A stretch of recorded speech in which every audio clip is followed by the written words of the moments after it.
legal. No, arte é tão legal, é tão legal, é tão legal. Arte é tão legal, é tão legal, é tão legal. Atenção primeiro, atenção primeiro.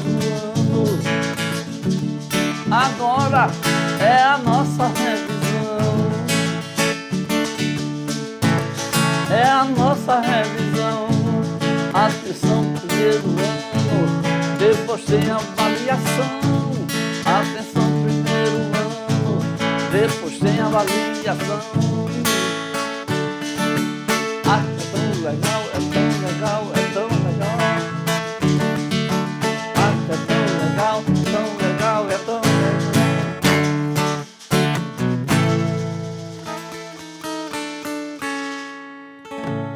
Eita! Pois é, rapaz, porque vai ficar triste por quê? Para com isso, deixa disso, né? Vamos nessa. A gente vai fazer uma revisão, você vai ficar preparado, vai ficar nos trinques, e aí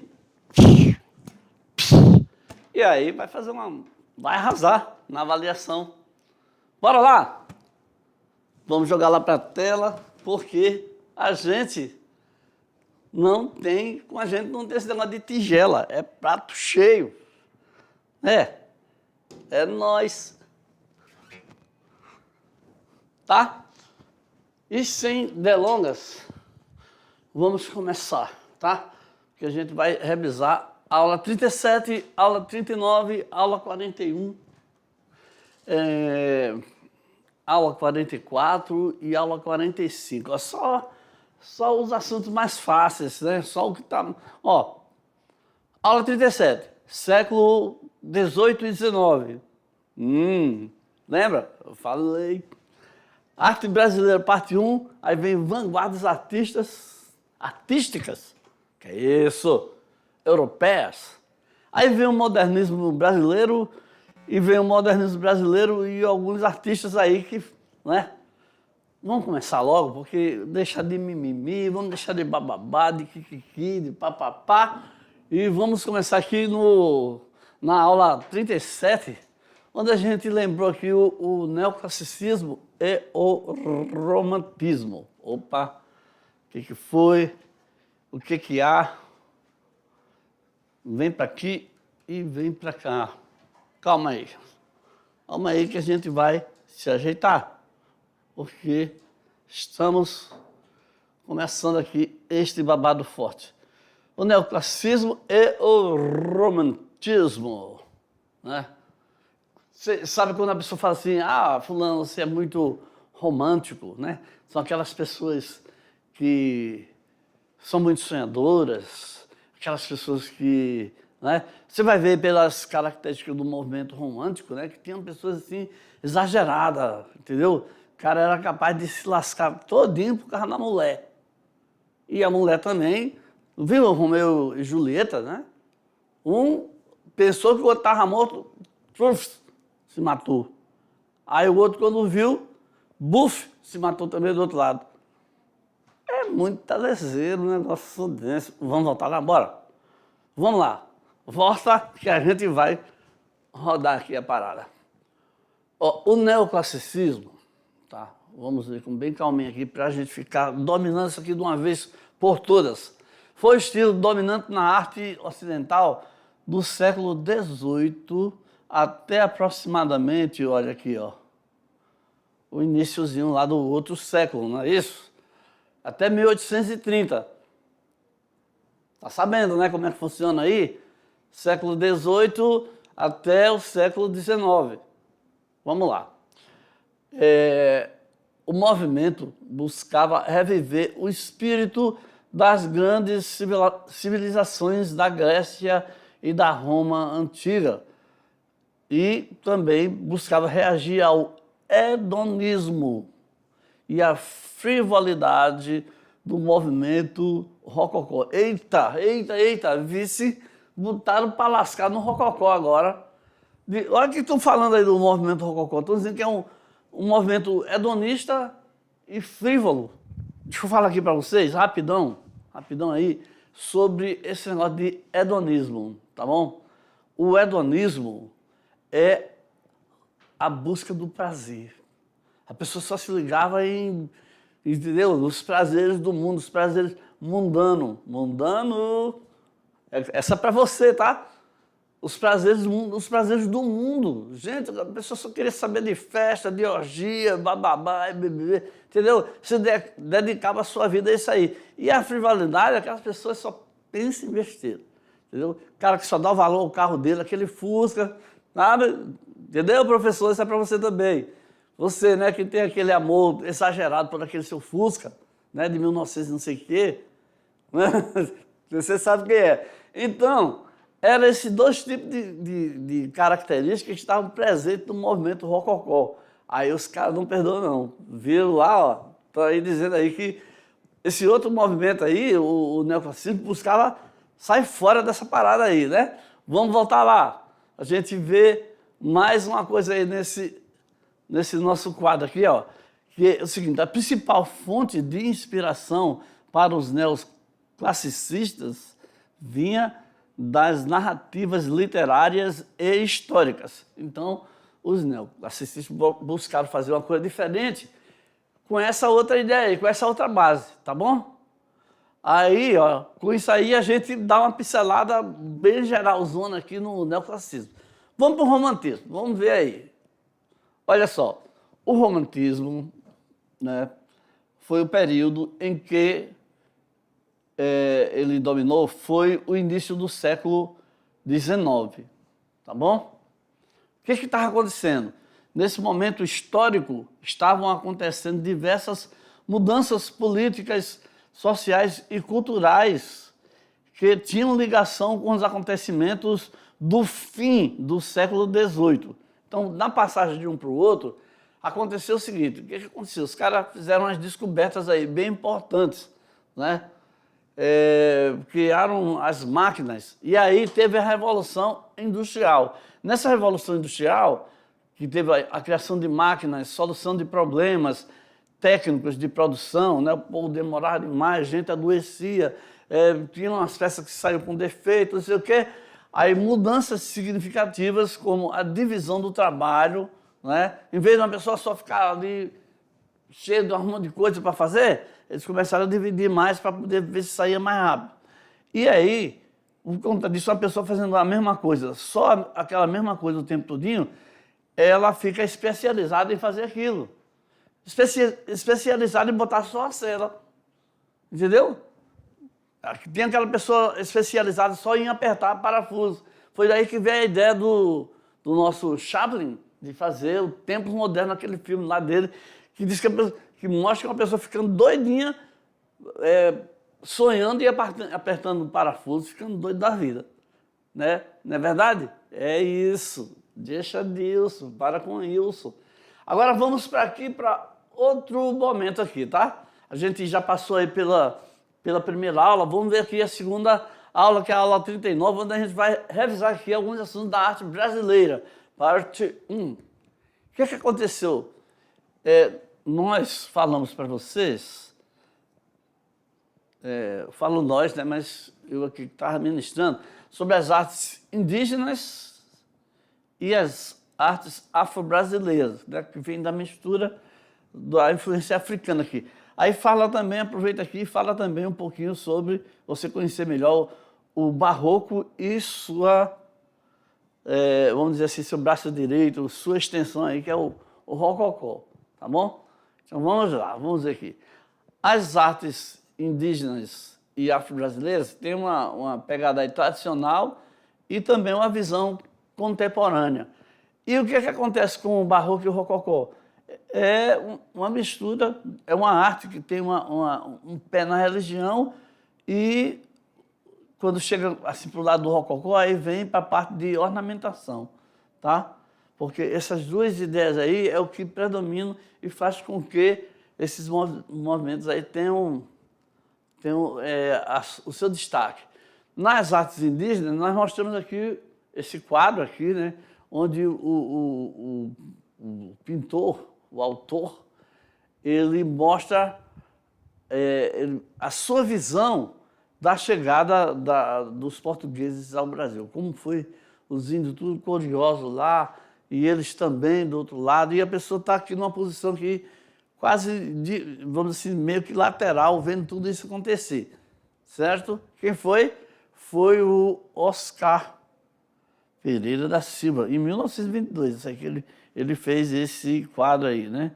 Que é o desembarque de Cabral em Porto Seguro em 1500, tá? Porto Seguro é na Bahia, tá? Vamos seguir aqui, olha. Na arte afro-brasileira e africana, nós estamos vendo essa outra visão, que é a visão do que aconteceu para ter essa mistura entre brasileiros e africanos. Aconteceu que os portugueses trouxeram escravizados muitos africanos para o Brasil. E nessa chegada aí, as condições de vida da viagem eram terríveis. Eles viajavam no porão dos navios, praticamente sem roupa, mal vestido, passando fome, frio, sede. Muitos não aguentavam a viagem e até morriam, né? Mas, então, olha aqui, ó. Esse aqui já foi o Johann Maurits Huygens, em 1830, né? O tráfico estava bombando, aí ele fez a sua versão. Aí, sobre o Barroco e o Rococó, nós estamos destacando aqui o Antônio Francisco Lisboa, né? Que fez esses 12 profetas aqui, né? Que fez essas esculturas aí, né? E aí, isto aí está em Congonhas do Campo, lá em Minas Gerais, tá bom? Olha, o Antônio Francisco Lisboa é conhecidíssimo como Aleijadinho, que ele tinha aquele problema, ele tinha um problema que terrível nas mãos, né? Aí o seu projeto para a Igreja de São Francisco, em Ouro Preto, por exemplo, bem como a sua realização, expressam uma obra de arte plena e perfeita, encomendada, né? Aí vem também o Manuel da Costa Ataíde e suas pinturas em tetos das igrejas. Então, um fazia escultura, outro pintava no teto, e aí seguiam as características do estilo barroco e alinhavam-se perfeitamente as esculturas e a arquitetura de Aleijadinho. Ainda tem mais um outro artista aí, que é o mestre Valentim. Mestre Valentim, Caba da Peste, muito show de bola aí, ó. Mas ele nasceu em Minas Gerais, tá? Então, o Caba da Peste lá das Minas. Ei, Minas! Ei, Minas! No Rio de Janeiro, ele tornou-se um artista célebre, conhecidíssimo, procurado para serviços de talha, escultura e moldes de peças de luxo em metal. Diga aí, tu é doido, é? Acaba aí, ganhou dinheiro que nem presta, né? Ficou cheio das ganas. Vamos para outra aula, então? Bora lá. Na aula 41, nós vamos revisar aqui, rapidão, cometa. Rapidão, feito um cometa. As vanguardas artísticas europeias. O que tem aí? Aí temos que rever aqui o impressionismo, o pós-impressionismo e o expressionismo. Vamos ver o que tem aí. O impressionismo, olha só, nós temos esse quadro aqui, que ele é, assim, o quadro mais famoso desse movimento, porque através dele teve crítica feroz. Quando teve crítica feroz, aí foi barra pesada, entendeu? Por quê? Porque ele pintou o quadro dele, assim, ele está meio borrado, não tem assim, uma distinção muito clara das coisas, né? Mas dá para você entender que aí é um barco que está no mar, que tem o sol, o pôr do sol lá do outro lado, mas ele propositalmente aí, ele captou um momento e botou o nome do quadro Impressão ao Nascer do Sol. Por quê? O Claude Monet, ele fez vários quadros captando vários momentos. Então, essa impressão aí é de um momento. Por isso que o movimento, apesar dessa ideia aí de vários momentos, de acordo com a luz do sol, ele pegou esse apelido aí e ficou sendo chamado de impressionismo. Quer dizer, os caras pintavam sempre as impressões que estavam tendo naquele momento, tá? Deixa eu correr aqui que o negócio aqui tá babado. Os artistas não querem apenas representar a realidade, por isso que não faz tudo exatamente como se fosse uma fotografia, muito pelo contrário. Aí ficam livres para investir em pinceladas soltas. Você entendeu bem essa ideia? Eu espero que sim, né? Já o pós-impressionismo já foi por causa de outros artistas, né, que eles começaram a fazer algumas coisas mais diferentes, né? O Paul Cézanne, o Georges Pierre Seurat, né, o Vincent van Gogh e o Paul, não tem só não, tá? É o Paul Gauguin, né? O Paul Gauguin esteve aqui no Rio de Janeiro e aí ficou impressionado com a Baía de Guanabara, ficou encantado com a luz, não é isso? Já o expressionismo, ele vai mais para longe dessa história de pintar a realidade, ficar fazendo coisas parecidas com fotografia. Ele sai mais fora dessa ideia aí, tá? Porque é a coisa de dentro, a expressão que vinha de dentro do artista. Não falei? Eu falei. Então, o artista não controlava racionalmente a sua expressão. Ele ia pintando. Se o mundo era obscuro, se ele estava assim meio down, se ele estava meio para baixo, ele fazia os negócios tudo feio mesmo, assim, meio escurecido. Feio não, porque é um artista, né? Assim seria a obra. Representa formas de arte que resultam do impacto causado pela expressão da vida interior. Eu não falei? Eu falei da vida interior, das imagens que vinham lá de dentro do fundo do ser. Então, se o cara estava de boa, aí a coisa ia sair show de bola. Ia sair realmente uma imagem bonita, né? Aquela coisa alegre e tal, mas se ele estava para baixo, meu irmão, aí ele ia fazer o saperico, né? Ele ia fazer o negócio, né? Tem várias obras de arte aí que mostram bem direitinho isso aí, tá? Então, espero que você tenha pegado bem essa ideia aí. Vamos aqui para o modernismo brasileiro, parte 1, né? Onde a gente vai lembrar de Lazar Segal e da nossa Anitinha. Prepara. Não, essa não, é a outra. É Anita Malfatti. Gata, meal, linda.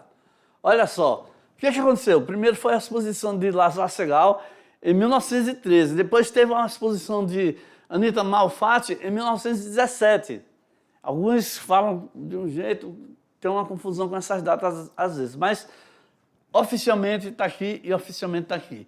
Então, foram quadros importantes expostos no Brasil e a Anita Malfatti que bombou aqui na exposição que ela fez na Semana de Arte Moderna. Então, teve críticas e teve defesas, né? Teve críticas ao trabalho de Anita Malfatti, mas teve uma defesa também, né? Na exposição de Lazar Segal, ele foi tudo show de bola, tudo legal, né? Deu tudo certo, né? Pá, ninguém falou nada, ele fez do jeito que ele quis. Mas a Anita, quando ela foi fazer as mesmas influências, aí o bicho pegou porque Monteiro Lobato foi lá e... Você lembra disso? Teve essa aula, eu falei. A burguesia brasileira encontrava-se envolta nas tradições culturais francesas, na Belle Époque. Tudo que era francês era chique, bom e refinado. Entendeu bem? Por conta disso aí, um grupo de artistas em São Paulo promoveu um evento que foi considerado da primeira fase do modernismo. Qual foi esse evento? A Semana de Arte Moderna, que contradizia através das obras artísticas expostas o refinamento, a padronização do então academicismo literário. Olha o pessoal aí, ó. Só tem gente fina aí, entendeu? É isso aí. Aí no Brasil, Lazar Segal, né, se interessava pela natureza tropical, pela arquitetura das favelas, pelos tipos humanos, principalmente os negros, que era assim, pessoal assim diferentão para os europeus, né? Então, o repertório de temas de Segal são expressões de um sentimento de compaixão pelo ser humano existencialmente marginalizado. Ele viu o sofrimento dos negros, né, e começou a fazer assim, uma espécie de defesa deles, né, mostrando eles de uma maneira assim, né, mais legal. As tonalidades sóbrias do período alemão, porque ele estudou na Alemanha, morou lá, né, em Dresden, né, então ele pintava umas tonalidades, umas cores mais sóbrias, né, mais escuras. Ele vai e coloca cores mais iluminadas, porque o Brasil é pura luz, né, gente? Então aqui, ó, esse quadro aqui é o corpo presente, ok? Aí tem o menino com lagartixa lá em cima e o corpo presente aqui embaixo. Tem também aqui o homem com o violino, som amostras aí do trabalho de Segal. E Anitta? Anitta Malfatti, Ana Catarina Malfatti, foi uma pintora, desenhista, gravadora, ilustradora e professora italo-brasileira. Anitta Malfatti era portadora de deficiência motora. É considerada a pioneira, a primeira que fez uma arte que foi considerada arte moderna no Brasil, tá? Olha a cara dela aí. Mas é muito gata, é muito show essa mulher. Iniciou seus estudos no Colégio São José, em 1897, estudou no Colégio Mackenzie e se formou professor. Minha gente, a professora naquele tempo ali era muito valorizada, entendeu? Ainda mais uma pessoa dessa, assim, com 19 anos já, professora, tu é doida. Agora, a última parte aqui da nossa revisão, que é a Semana de Arte Moderna, o Grupo dos Cinco. Vamos falar um pouquinho mais sobre isso aí, tá? Semana de Arte Moderna de 1922 e o pessoal aqui que tomou conta, né, ajeitou. A Semana de Arte Moderna foi um movimento cultural que ocorreu no estado de São Paulo no ano de 1922. Aconteceu no Teatro Municipal entre os dias 11 e 18 de fevereiro de 1922. Né? O Brasil pôde se libertar e conseguir a livre expressão da criatividade, sem influência dos movimentos de vanguarda europeus, né? Fauvismo, expressionismo, futurismo, cubismo, dadaísmo e surrealismo. Não era totalmente sem influência, tá, gente? É bom a gente ter isso em mente aí, porque eles só não faziam do mesmo jeito que os fauvistas, expressionistas, por aí, tá? Pegava a ideia e fazia uma antropofagia nela, não é isso? Isso, falei. Olha o pessoal aqui, ó. Aqui está o Mário de Andrade, escritor, músico, estudioso de música, um grande... Aí vem também aqui o seu irmão, Oswald de Andrade, o bonitão das tapiocas, né? Aí conseguiu ganhar o coração da Tarsila do Amaral. Gente, foi um romance daquele bem roxo, tá? Aí vem também o jornalista Menotti Del Picchia, ok? E, por cima, não é ela não, é a Anitta Malfatti. Tá bom? E agora sim, você vai moer, a cobra vai fumar, porque aí, agora, você já está preparadíssimo para arrebentar na avaliação, ok? Valeu, boa sorte!